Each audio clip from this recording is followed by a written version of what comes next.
Bonjour et bienvenue dans Real Economy. Nous sommes à Vienne pour recueillir les témoignages de réfugiés ukrainiens qui recherchent un travail. Les Ukrainiens qui ont fui la guerre provoquée par la Russie ont le droit de vivre et de travailler dans l'UE pendant une période pouvant aller jusqu'à 3 ans. Mais est-il réellement facile de trouver un emploi? Et que représente cet afflux de réfugiés pour la main-d'œuvre et l'économie européenne? Dans un instant, écoutons le témoignage de 2 femmes, mais d'abord un point sur l'accès au marché du travail. Depuis le début de la guerre en Ukraine, plus de 7 millions d'Ukrainiens ont fui leur pays, mais on estime que 2 millions d'entre eux sont rentrés chez eux. La plupart sont des femmes avec des enfants. Ils ont le droit de vivre et de travailler au sein de l'UE pour une période pouvant aller jusqu'à 3 ans. Mais les réfugiés rencontrent d'importantes difficultés dans la recherche d'un emploi. Ils ne parlent pas toujours forcément la langue, ils doivent s'occuper de leurs enfants, leurs qualifications ne sont pas toujours reconnues et ils peuvent souffrir de graves traumatismes liés à la guerre. Pour les aider, l'Union européenne propose des cours et des formations de langue ainsi que des guides en ukrainien sur les modalités d'accès au marché du travail.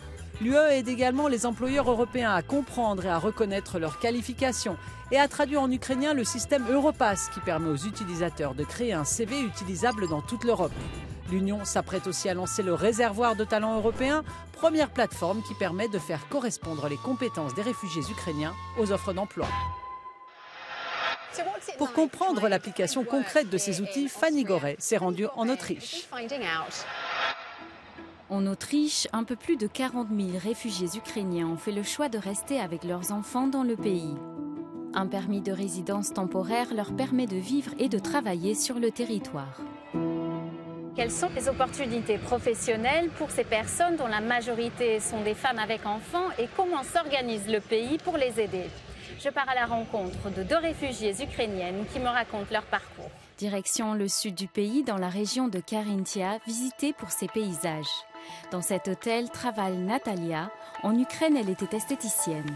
Arrivée dans un centre pour réfugiés, les dirigeants de l'hôtel lui ont offert un hébergement et un travail.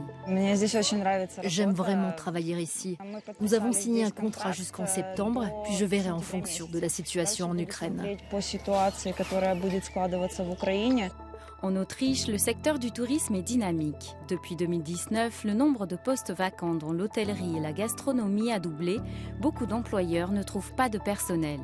C'est aussi le cas pour cet hôtel. Pour Alexandra, il était naturel de proposer les chambres et postes vacants à des réfugiés ukrainiens pour la saison d'été.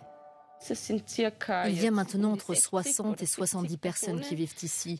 Et 29 d'entre elles travaillent pour nous dans différents domaines. Dans la cuisine, au restaurant, au service d'entretien du bâtiment et à la garde des enfants. Cela se passe plutôt bien. Bien sûr, il y a la barrière de la langue, mais nous sommes capables de la gérer. Natalia parle quelques mots d'anglais, ce qui lui permet de communiquer avec ses collègues. Assurer les horaires de ce travail saisonnier et s'occuper de sa fille de 5 ans n'est pas toujours facile. C'est parfois difficile. Il y a une salle de jeu pour enfants ici, mais elle n'est ouverte que jusqu'à 16h30. Si je travaille jusqu'à 23h, je dois demander à quelqu'un de la garder. En Autriche, d'autres secteurs comme la santé ou l'informatique manquent de personnes qualifiées. Même si la moitié des réfugiés ukrainiens enregistrés ici ont un diplôme universitaire, il est difficile pour eux d'accéder immédiatement à ces postes. De retour à Vienne, je rejoins Gana, mère de 2 enfants et professeure d'allemand. Je l'accompagne dans un centre pour l'emploi dédié aux personnes réfugiées.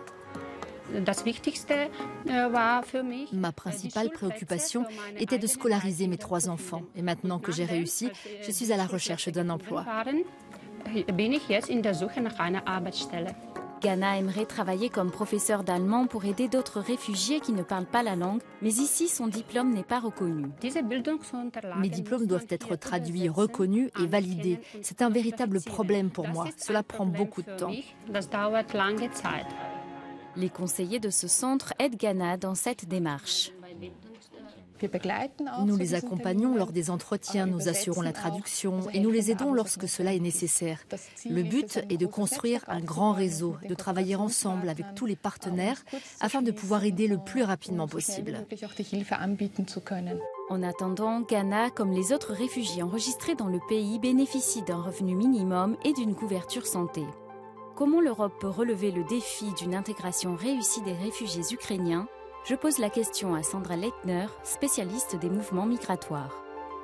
S'il s'agit uniquement de l'intégration sur le marché du travail et si l'on fait abstraction de l'aspect culturel et des conséquences politiques, je pense que les vagues d'immigration précédentes nous ont beaucoup appris sur ce qui est vraiment important pour trouver un emploi, à savoir la langue, l'éducation et la reconnaissance des qualifications.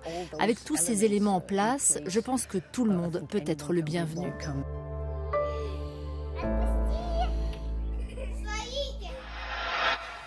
Pour en savoir plus, je vais m'entretenir avec le président du Réseau européen des services publics de l'emploi, Johannes Kopf, qui est basé à Vienne.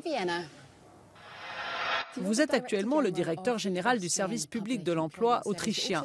Vous êtes également à la tête du réseau européen. Comment gérez-vous cet afflux de réfugiés ukrainiens au niveau européen ?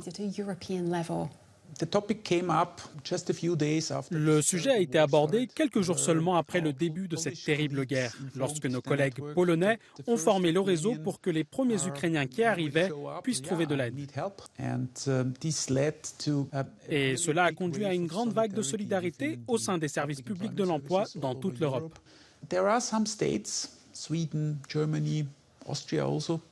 Il y a quelques États comme la Suède, l'Allemagne et l'Autriche qui ont acquis beaucoup d'expérience depuis la crise des réfugiés de 2015 et après, comme gérer le processus de reconnaissance des compétences ou la manière d'organiser leurs compétences individuelles dans leur langue maternelle.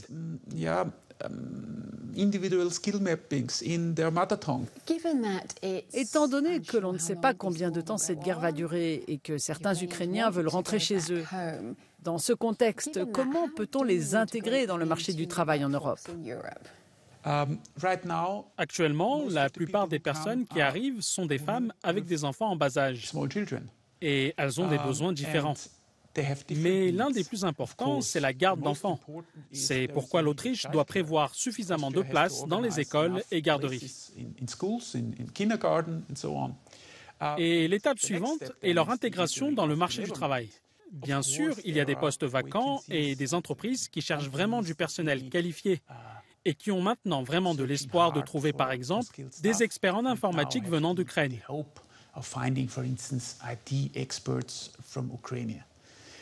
Mais je n'aime pas vraiment mélanger les sujets liés à l'asile ou aux réfugiés avec les besoins du marché du travail. Il est bien évidemment préférable d'intégrer toutes ces personnes plutôt que de leur verser simplement des prestations sociales. Mais avant toute chose, il ne faut pas oublier que c'est une question d'ordre humanitaire. Merci beaucoup de nous avoir rejoints dans Real Economy.